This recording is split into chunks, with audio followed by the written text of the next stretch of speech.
Friends, నేను చూశారు కదా మటన్ కర్రీ. ఇది మటన్ కర్రీ వైట్ రైస్ చేశాను ఈరోజు. బ్రౌన్ రైస్ చేయలేదు. ఈరోజు వైట్ రైస్ చేశాను.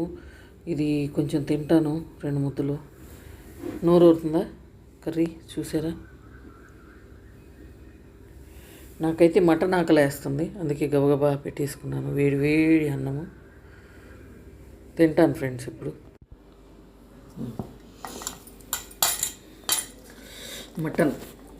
మటను వైట్ రైస్ అనమాట. వేడివేడిగా పెట్టుకున్నాను. చూడండి, బాగా ఉడికింది ముక్క అయితే.